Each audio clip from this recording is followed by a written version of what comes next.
When I entered the bathroom, a glint on the carpet caught my eye, a reflection of sunlight slipping through the blinds.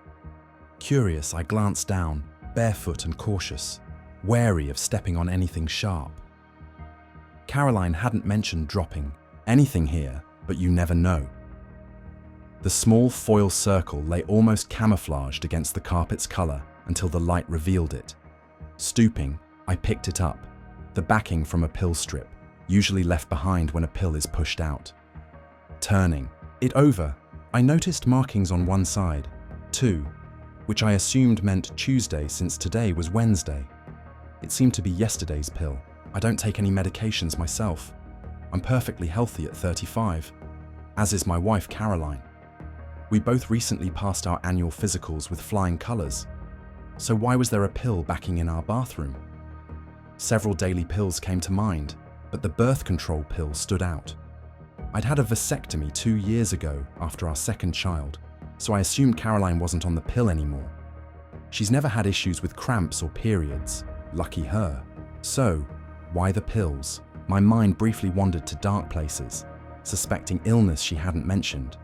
But then I remembered our clean bills of health from the exams we'd shared. If the foil was here, the pills were likely nearby. Locking the door behind me, I began searching. Eventually, I found them tucked in a box of tampons beneath some aspirin. It was the same pill strip she'd used before my surgery, back when we weren't actively trying for children. Why had she started taking them again? There was only one unsettling possibility. She was having physical engagement with someone who could get her pregnant. She had cheated on me. Caroline and I had been together for 9 years. I had just finished university and was studying to become an engineer while she worked as an assistant. We met at a bar, and though our connection wasn't immediate, she agreed to dinner. Caroline, nearly as tall as my 5'7", was a former athlete with a slender frame and small bosoms. Her most striking feature, in my opinion, was her incredible rear. We dated for a year before marrying when I was 26. Our children, aged 5 and 2, led me to get surgery to ensure we wouldn't have more. It seemed like we had the perfect family, or so I thought. Caroline returned to work after each maternity leave, committed to her job despite the cost of childcare. I co-founded an engineering firm with friends, enjoying our work even if we weren't wealthy. After finding the pill foil in the bathroom, I put it back and resolved to think things through. Confronting her now wouldn't achieve anything. I needed a plan and evidence. What would happen next was uncertain. I had to gather facts first. I went to work as usual, pondering my options. Who was involved? When did it start? And for how long? Was it someone from her job? Maybe even her boss? Was this linked to her past communications? And the hardest question, were our children really mine? Despite the emotions brewing inside me, loss, betrayal, pain, anger, I focused on gathering facts. I turned to the internet, ordering DNA testing kits to discreetly check our children's paternity. I also purchased surveillance equipment, small voice recorders for her car and bag, and tiny cameras for our home. I doubted she was having an affair at home since she was rarely there without me, or so I believed. I needed to access her phone. I knew of a cloning tool that could copy her phone, capturing messages, emails, and calls. This required buying another phone, which took days to arrive. During this time, I observed Caroline closely. She acted normally. Our sex life was typical, once or twice a week. I never noticed anything suspicious about her behavior or sudden showers upon returning home. Either she wasn't cheating, or she was incredibly discreet, possibly carrying on so long that it seemed routine. The packages arrived Friday morning at my office. To avoid questions, I received DNA test kits, voice recorders, cameras, a new phone, and a cloning kit. Ready to proceed, I left work early. At home, the au pair was feeding the kids dinner. I handled placing cameras discreetly, one each in the bathroom, living room, and bedroom for a clear view of our bed. After helping the kids with bedtime routines, I collected DNA samples from them and myself, mailing them promptly for testing. Caroline arrived home on schedule, and we went through our usual routine, exchanging updates on our days without much listening. After dinner, she showered, giving me the chance to install voice, recorders in her car and bag, and clone her phone. I checked the clone for incriminating messages or emails, but found none. Either she was cautious or she hadn't cheated. I couldn't decide. The weekend passed routinely, starting with our usual morning intimacy before the children woke. We spent the weekend together without interruptions, which made it likely she took the pills, as the missing days on the strip suggested. On Monday, I told her I'd be working from home. She headed to the office, giving me the chance to retrieve the flash drives from all the cameras and review them. The bathroom footage confirmed she had taken the pills. The bedroom camera revealed a surprise. On Saturday evening, while I cooked dinner, she showered in our bedroom and was texting someone on a second phone that wasn't in her bag. She hid it in the ventilation duct, though after checking, it wasn't there, indicating she took it when she left. I needed access to that phone, the first solid proof of her suspicious behavior. Reviewing the morning footage, I saw her retrieve the phone from the vent and place it in her bag before leaving for work. That evening, after she returned and showered, her bag was phone-free. Knowing she likely hid it in the vent, I quietly retrieved it from Sonia's room, cloned it, and returned it. Almost caught when she came out of the shower and found me near Sonia's bed, stroking her hair. She asked softly, "Did something happen?" I shook my head. "Sometimes I like to sit with one of them," I whispered, "just to remind myself how lucky I am to have such wonderful children." She smiled. "You're a sentimental old man," she teased. "Let's go before you wake her." The next day, I finally looked at the cloned phone. That's when my world fell apart. Tears streamed down my face as I sat in my office chair, ignoring the intercom buzz. Eventually, my secretary Michelle knocked lightly and entered. Michelle, always professional and dressed conservatively, looked older than her years, with her slim frame, red hair, and green eyes. Our relationship had always been strictly business. I never gave her reason to think otherwise. She confided in me about another partner's ongoing mistreatment, threatening legal action. She said she stayed because I treated her with respect. Angry, he demanded her dismissal, giving us an ultimatum, her or him. I ended up with 60% ownership, losing a partner. Michelle left briefly to handle her earlier task, returning to my office and locking the door. She brought me napkins and quietly asked, "Tell me." I showed her the phone. The texts between Caroline and an unnamed person revealed secret meetings and intimate details only a long-term lover would know. Details about Caroline that excluded me completely. It was as if I didn't exist in her private world. "Do you know who?" she asked, staying professional. I shook my head. "How do you know?" she inquired. I recounted finding a silver bookmark on the bathroom floor and discovering the pills. The words flowed effortlessly as I explained. She sat silently, holding my hand, a first for us. "You need more information," she said. "We'll have the children's DNA by Wednesday. Can you wait until then?" "I don't know," I replied. She nodded. "Our team in Portland needs you urgently," she said, booking a flight for me. "You'll return Thursday." "I can't focus on that right now." "You tell Caroline," she said, taking my phone to send a message. Caroline quickly responded, confirming she understood and loved me. After handing back my phone, she pulled out hers. "Lorraine," she said into it. "Michelle?" "Yes, thank you." "When are you free this afternoon?" "Great. See you then." She spoke briskly, directing me as she often did at work. It was almost a relief not to think, deferring decisions to someone else. When I emerged from the bathroom, she held my jacket. "Where are we going?" I asked. "You have an appointment with my friend," she replied. I followed along. Lorraine, Michelle's best friend and a divorce lawyer, was working on Michelle's own divorce after discovering her husband's infidelity. Within moments, Michelle explained my situation to Lorraine while I watched in a daze. This wasn't supposed to be my life. Lorraine, experienced in such matters, focused on gathering all the details. "Gary!" she called out. "It wasn't me," I shouted. "She was talking to someone else."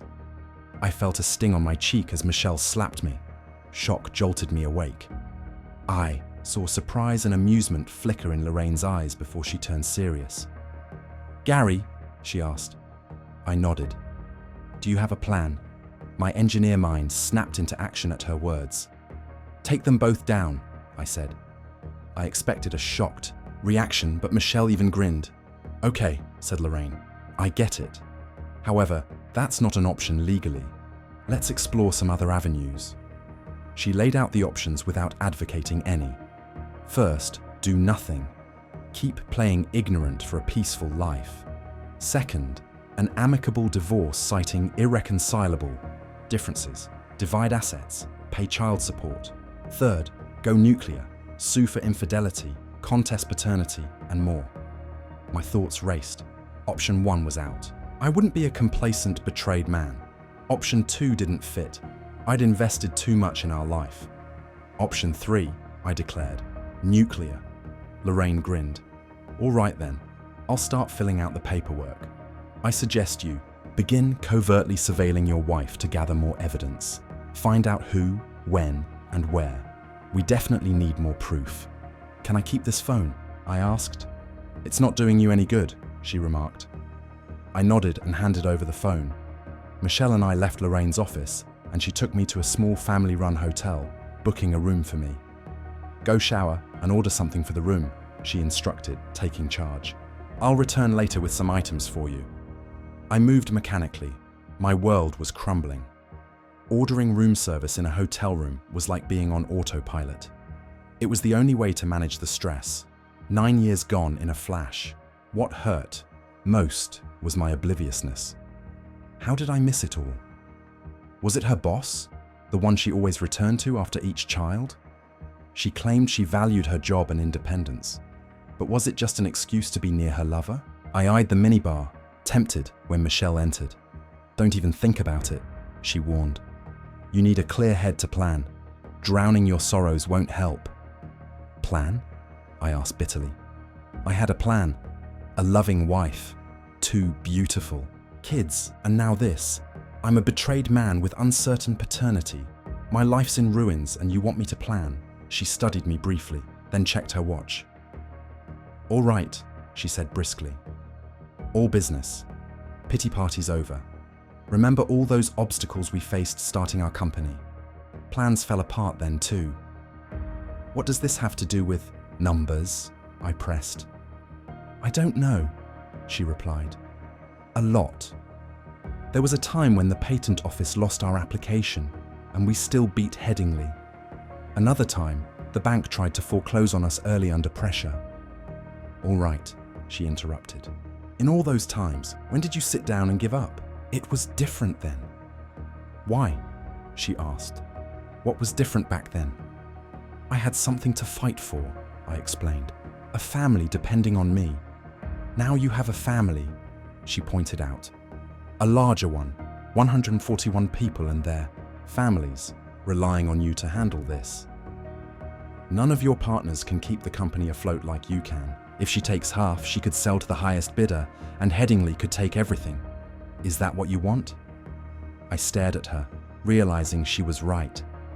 I couldn't let everything I'd worked for slip away. I needed to secure my family's future, even if my relationship with Caroline was uncertain. With renewed determination, I sat with Michelle and began planning. Securing the company's future and my family's welfare became my priority. In that moment, clarity replaced confusion, and I felt resolute. Michelle noticed the change in my demeanor and nodded approvingly. "That's the Gary I need right now," she said. "Someone who plans for the future." We spent the evening strategizing how to secure the company's future. Initially, I considered selling my shares to partners, but Michelle vetoed that, fearing they would mismanage or dismantle it once they gained control. To maintain authority, we opted to establish an offshore trust, where I would sell the company at market value and remain as CEO on a nominal salary, shielded from local jurisdiction. This move made me a paper millionaire once executed. I also planned to liquidate my 401k and tap into home equity. The house, bought solely in my name when Caroline wasn't working, required re-evaluation. I compiled tasks and contacted my lawyer, Brian Spencer, who handled the company's legal affairs, to arrange a meeting the next day. After Michelle departed, I fell into a deep sleep and woke to Caroline's message asking about my sudden departure. I assured her of my return Thursday, but withheld affection. Michelle arrived early the next morning, and after a shower, we had breakfast at a nearby diner. Despite my turmoil, I focused on practical steps forward.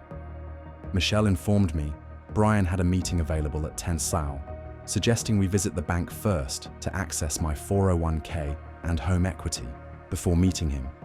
I see the benefit of consolidating my finances, I said. But won't there still be a record of my assets? Can't the court order me to split them with her? Only if you still have them, Michelle grinned. That's where Vegas comes in. After amassing your capital, spend a week there and blow through it all before filing for divorce. That way, in court, you'll appear broke, deeply in debt. Your house could face foreclosure and your income would barely cover living expenses, unless, of course, the children aren't yours. If they are, place your entire 401k in a trust for their college fund. Caroline won't touch it. She might even end up paying you alimony. When will you get the DNA results?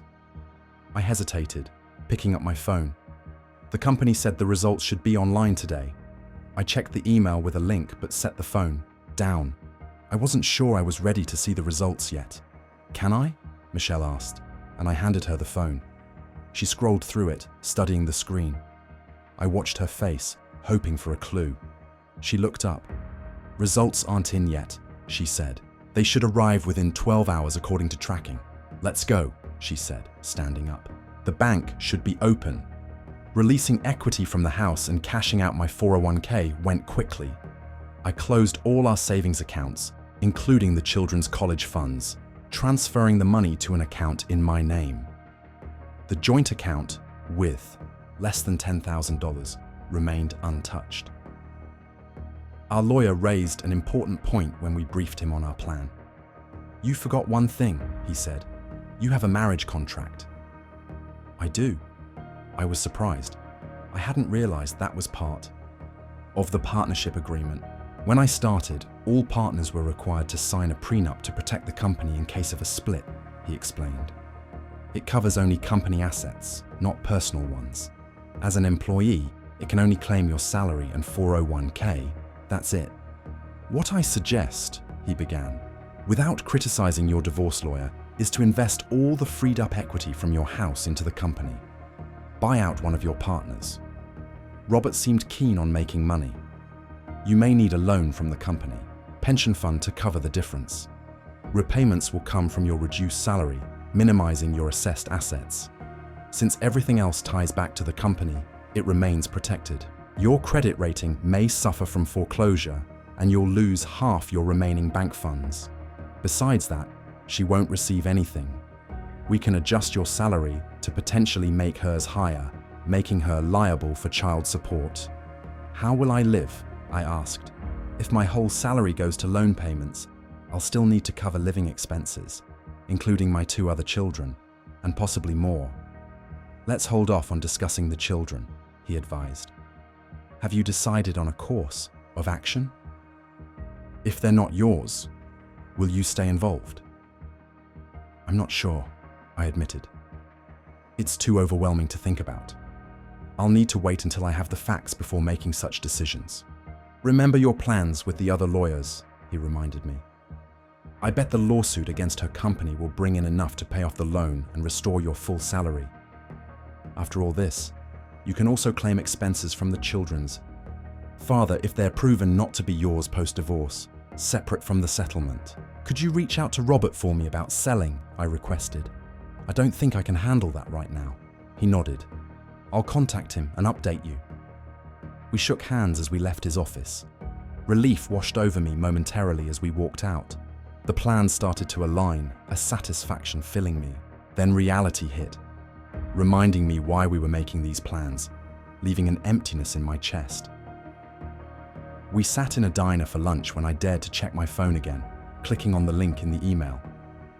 I passed it to Michelle, watching her face for a reaction.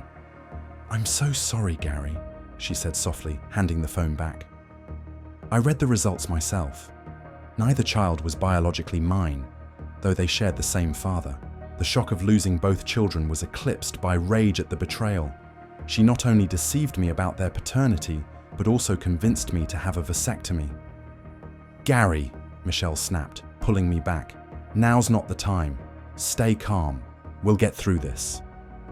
Struggling to control my anger, I took deep breaths. I wanted to hurt someone. Thoughts of revenge crossed my mind, even hiring someone to deal with the man who bedded the children I thought were mine. Michelle composed herself and led me out of the diner. Lorraine called. She wants to see you, she said as we headed to Lorraine's office. Lorraine appeared solemn as we entered. I have a preliminary report from a private investigator, she said. Caroline had a visitor last night. A man stayed over at your house. I have cameras at home, I said. I'll swap the flash drives and we can review the footage. Good, she nodded. Do it now, then we'll strategize. This footage could be crucial. The au pair is with Sophie and James at the play center. I can't go back without arousing suspicion. I'm supposed to be away on business. Lorraine checked her phone. The au pair is occupied. I'll keep watch and alert you if she leaves. We sped to my house about 30 minutes away. I quickly swapped the flash drives, scanned the house, found nothing unusual, and returned to Lorraine's office. Reviewing the footage, I avoided watching the bedroom footage. I couldn't bear to see more. It confirmed my suspicions. Her boss, Bill Wright, entering the house with his own key when James greeted him as Papa Bill. I broke down in tears. I couldn't watch any longer. Lorraine witnessed my breakdown. Michelle, for the first time, hugged me as I cried. After some time, I pulled myself together. Would you like to rest? Lorraine asked, but I declined. The pain eased slightly, replaced by growing anger. What's our next move? I asked. I've obtained the terms of employment from your wife's company, Lorraine explained. There's an anti-fraternization clause, giving us grounds to sue for violation, especially since the person involved is a senior manager. We briefed Lorraine on my company lawyer's advice, prompting her to call him immediately. She received copies of the prenuptial agreement via email. This changes everything, she said, reviewing the documents. Your partner's plan is spot on. If he's willing to sell, we invest everything in the company to shield it. We can sue her company for non-compliance, him for emotional distress, her for misrepresentation on the birth certificate, and both for child-related expenses. It hinges on whether Robert wants to sell. I remarked, we'll have to wait for his decision. Michelle drove me back to the hotel where I was staying. Just as I reached my room, there was a knock on the door. It was Michelle. Let's go, she urged. You shouldn't stay here alone. Why not? I asked. Because you'll brood or hit the minibar, she replied firmly. I need to keep an eye on you. Gathering my things, she led me out to her car. Where are we headed? I asked, feeling indifferent to my place. She said, I have a spare room you can use. I started to protest, but her gaze silenced me. I had never been to Michelle's home and was surprised to find it nearly as large as mine, though single story. She showed me to a room with a bathroom. Take a shower and change, she instructed. Dinner in 30 minutes. We ate quietly, the food seemingly delicious, though I couldn't taste it.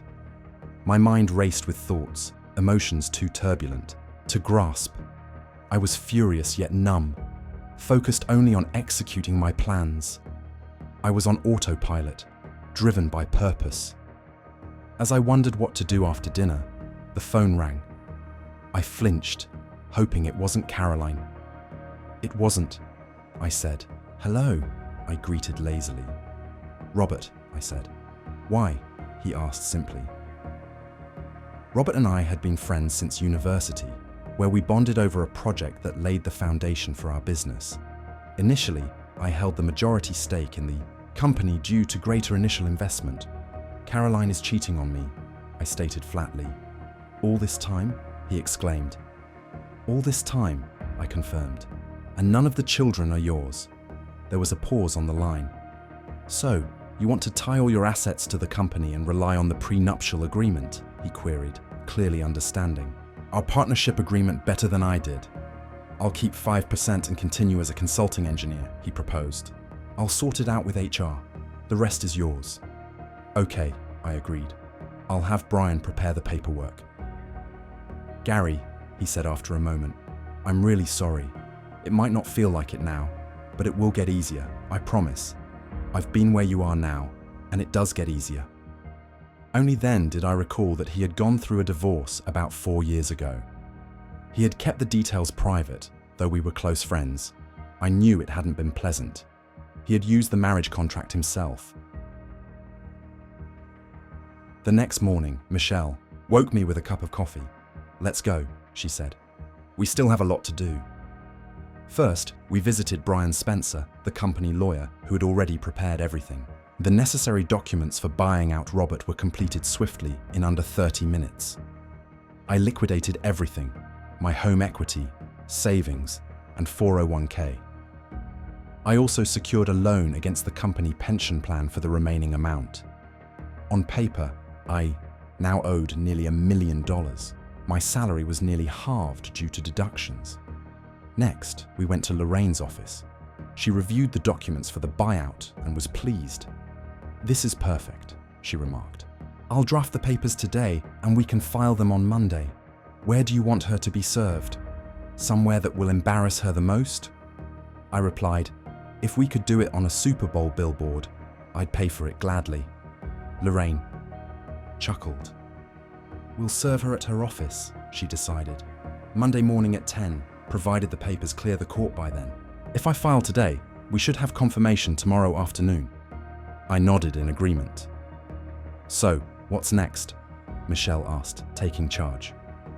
We have 2 more stops before you return to the office and act like you've just battled a fire. In Portland. Can you hold out at home until Monday? I think I'll have to, I replied. No need to guess, she assured me.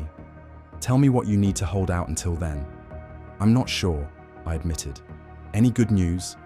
She smiled. Let's go. To my surprise, we pulled into the medical center where I'd had all my checkups and the surgery that made me sterile. Why are we here? I asked. Didn't you say you wanted good news? She teased. Come on inside, she arranged, for us to see my doctor quickly. I glanced at Michelle, who stayed back as I went into the consultation room. Please, I gestured, and she joined me. Dr. Harrington didn't mention her presence. He already knew her place in my life and our situation. Gary, he started. I understand you want to ask about reversing your vasectomy. My eyes went wide. Is that actually possible? I asked, glancing at Michelle, who gave me a small smile. Yes, it's very doable, Dr. Harrington assured me, with about a 95% success rate if the reversal is done within 3 years. It's a longer surgery under full anesthesia, but you'd almost certainly be able to father children. Again, tears sprang to my eyes. The chance of being a dad again filled me with relief and hope. I know it's a lot to think about, Dr. Harrington continued, handing me paperwork about the procedure and its costs, pointing out it wouldn't be covered by insurance. If you want to go ahead, we can start with some tests. Thank you, Doc. Michelle jumped in, taking the handouts. We'll let you know. She stood, and I followed her out of the clinic. Is that good news enough for you? She asked gently, giving me a soft smile. I hugged her suddenly, overwhelmed, with gratitude. Thank you, I whispered into her hair, then pulled back quickly. Sorry, it's all right, Gary, she reassured me quietly as we got back in the car. One more stop, then we'll go back to the office. I had been to Bill Way's house a few times over the years while Caroline worked for him. He and his wife, Stephanie, lived in a gated community just outside the city where they hosted corporate parties. When Michelle and I arrived, Stephanie greeted us and welcomed us in without hesitation. She led us to a room that was clearly Bill's office, invited us to sit, and got straight to business. How can I help you? Stephanie asked me directly. I struggled for words before finally saying, Did you know? Stephanie sighed heavily. No, she admitted. I suspected, but I never had solid proof. I never found anything clear enough to bring to a lawyer. If I had, I would have taken him for everything. Join the club, Michelle muttered. Stephanie wanted to know if I had evidence. I nodded. Proof that none of my children are actually mine, I said, my voice faltering with emotion, and Stephanie offered sympathy. She shared her own suspicions about Bill and Caroline, but said she'd never been able to confirm them, and regretted not acting sooner if she'd been sure. What will you do now? She asked, curious about my plans. I considered telling her everything, not knowing if she'd warn Bill before he got home. In the end, I decided I wanted him to be just as blindsided as I was. The real question is, what will you do? I countered. Stephanie understood and didn't blame me for being careful. She asked for a referral for a divorce lawyer, and Michelle handed her a business card. Thank you, Stephanie said, taking it. Is a week enough? I nodded. That should be fine. Good, she replied, standing to show us out. It was clear our meeting was over. Stephanie hugged me briefly and kissed my cheek. I'm so sorry, she repeated. Take care, she told Michelle. He deserves better than what that woman did to him. Michelle flinched a bit at the affection. Back at the office, I spent the rest of the day finishing my tasks from Portland. At the end of the day, I went home. Michelle stopped by my office to say she was leaving, her tone back to her usual professional self, which left me feeling oddly alone. I thought we were getting closer, but maybe that was just wishful thinking. I thanked her and said goodnight, grateful for her support. I worked late, catching up on everything.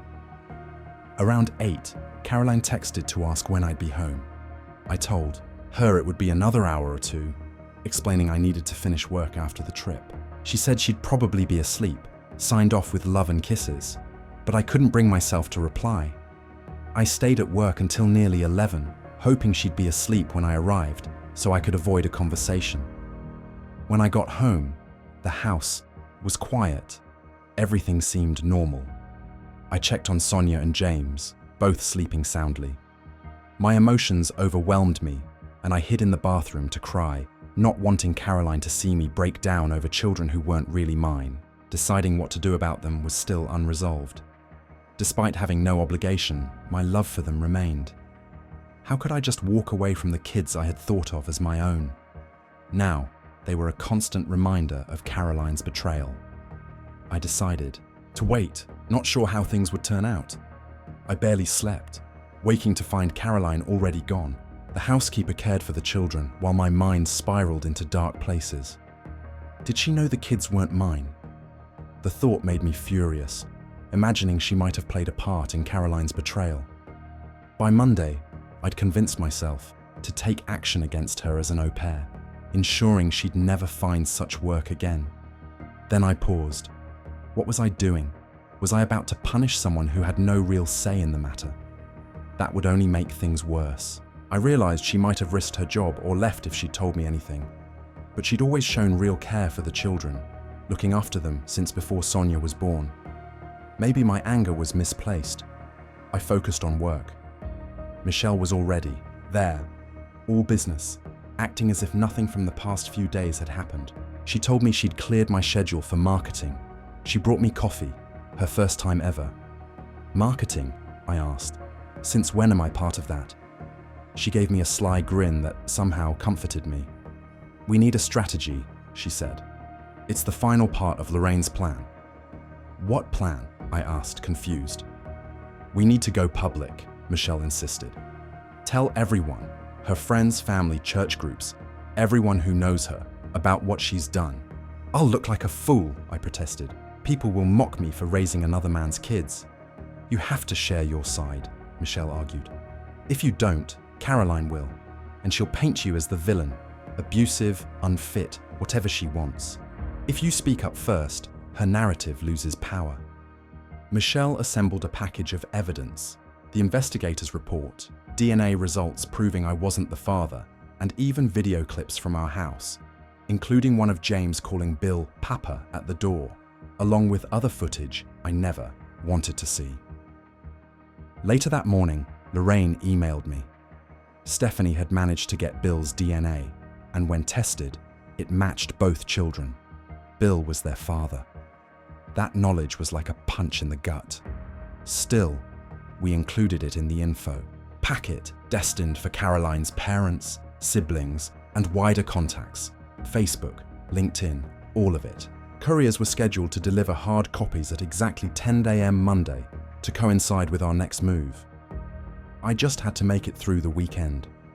Drawing on my engineering background, I devised a small gadget, motor, timer, battery, that would buzz after a preset time. On Friday evening, once the au pair left, I slipped the device under Sophie's pillow, ready to use it for the next 2 days. At 6 a.m. Saturday, Sophie woke us as planned, preventing any intimacy between Caroline and me. I spent all day keeping busy with household chores I'd been avoiding, and when Caroline noticed, I just told her they'd needed doing. That night, when she tried to initiate anything, I faked sleep as soon as she finished in the bathroom. Sunday, my device did its job again, and Sophie ended up back in Caroline's bed after being woken up. We spent the day at the zoo with the children. My emotions nearly got the best of me, watching Caroline, wondering if I loved her or ever truly had, and looking at the kids who, until now, I thought were mine. I nearly lost it several times, biting my cheek to stop from breaking down, but I got through it.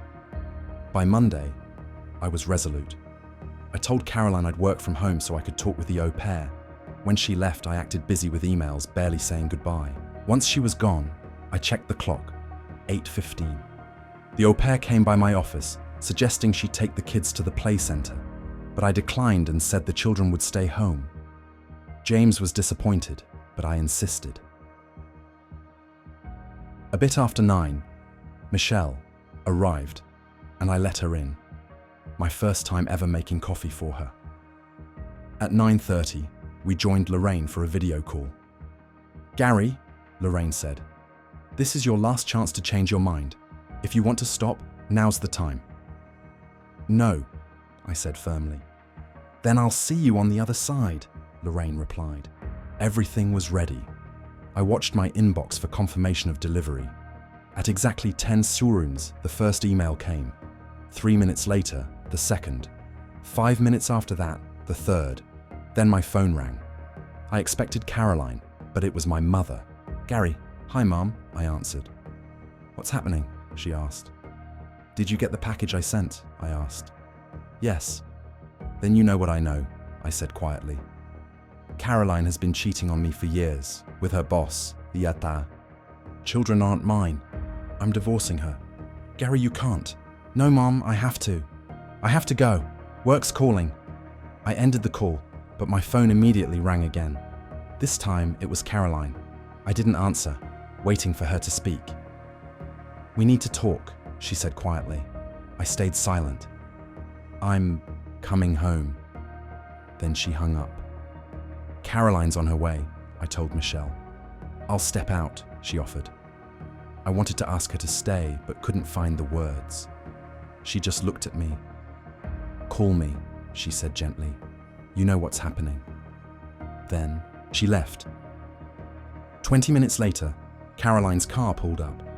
She came in through the front, not the garage. I had no idea what to expect as she entered my office and sat across from me. "Gary, I'm not interested," I said flatly, cutting her off before she could even start. "No, I don't want to hear a single word from you. You lied to me for 9 years. Neither child is mine. You convinced me to get a vasectomy while you stayed on birth control so you could keep sleeping with Bill." She stared at me, stunned by the words. "So no, Caroline," I pressed. "I don't care what you have to say. My lawyer's card is in the package you got when you were served. If you have anything to say it to her." "What about the children?" she asked, desperate. "What children?" I shot back. "I don't have any children, and if it had been up to you, I never would have. I could ask why you did this to me, but I don't care to hear another lie.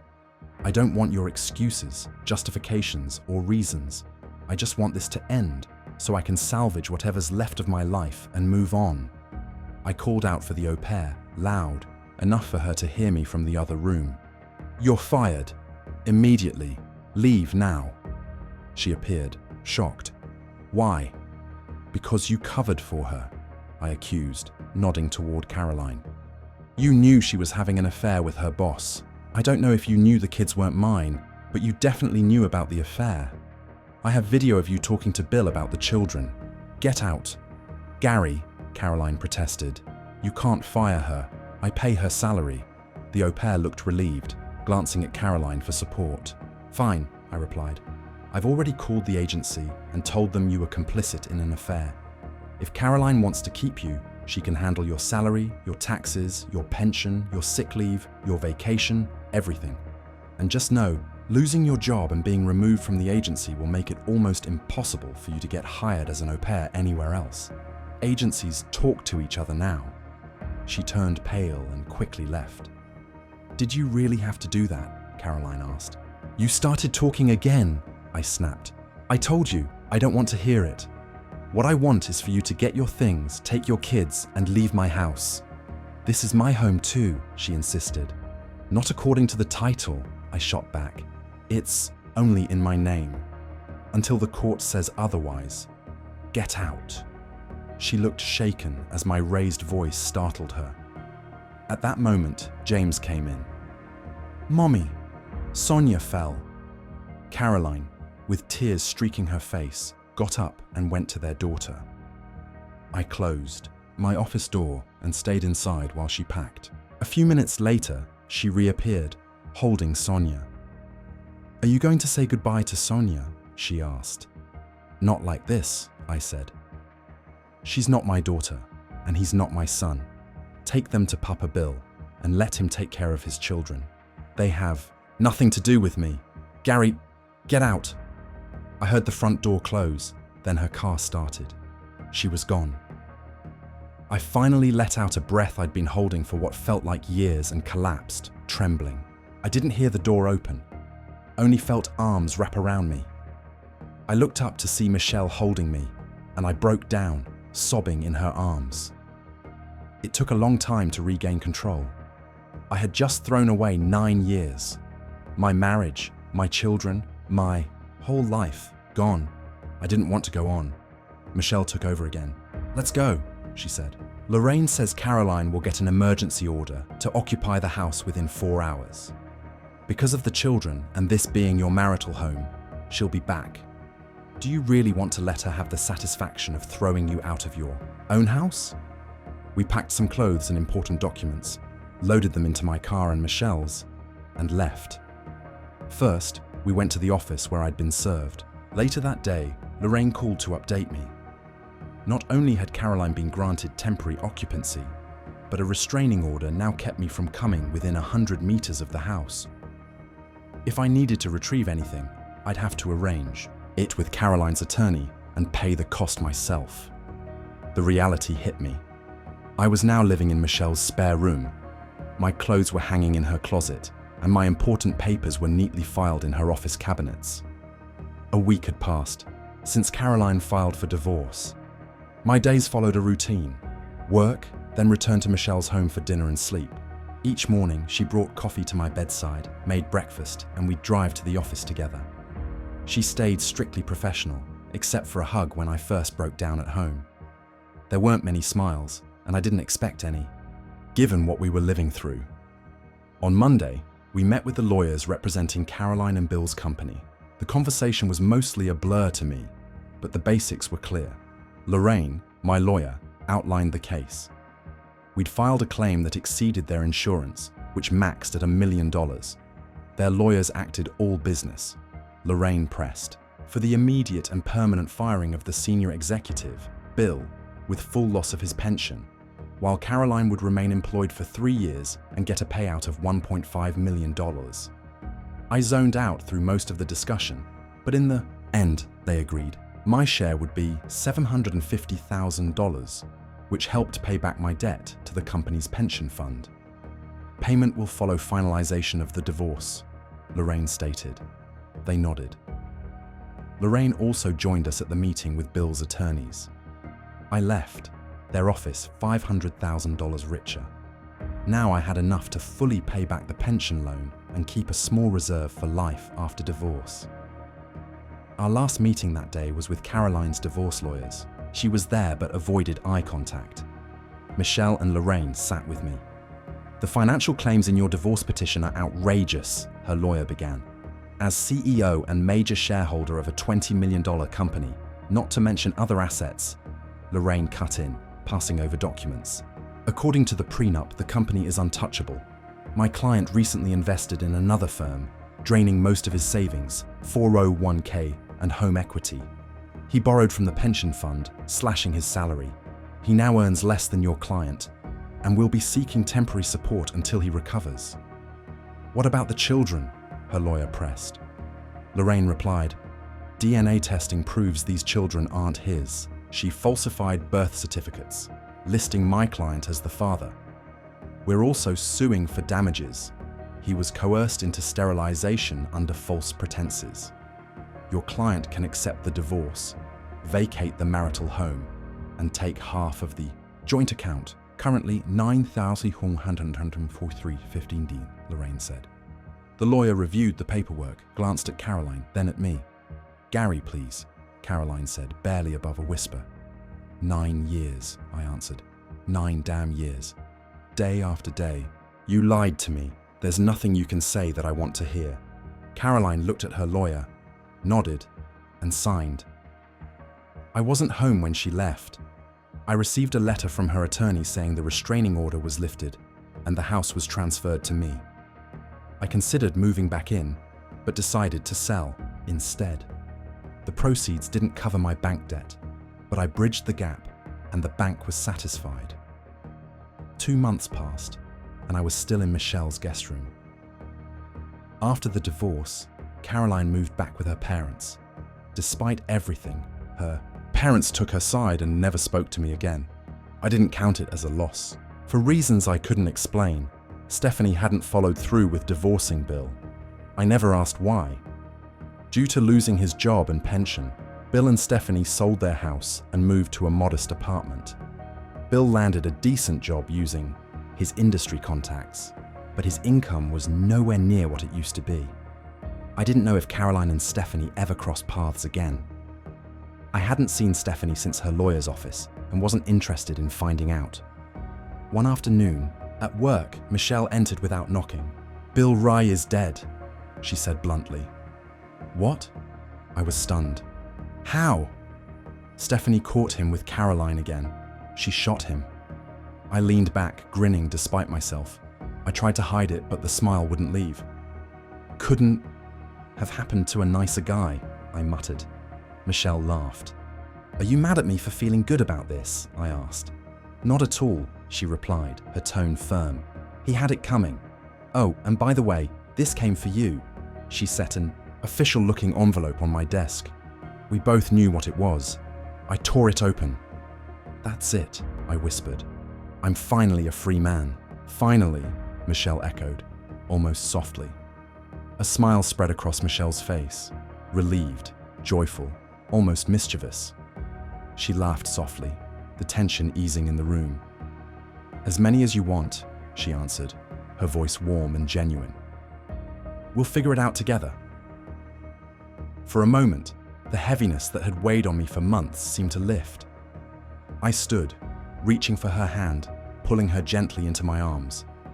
This time, I was the one who kissed her, slowly, deliberately, finally, allowing myself to feel the hope she offered. When we parted, she leaned her forehead against mine. "We've already been through the worst together," she whispered. "Now, let's start again. I want a family with you, real, honest, and ours." For the first time in a long while, I let myself imagine a future built on trust, partnership, and the kind of love that grows out of friendship, loyalty, and hard-earned understanding. And in that quiet golden moment, with Michelle in my arms, I believed it was possible.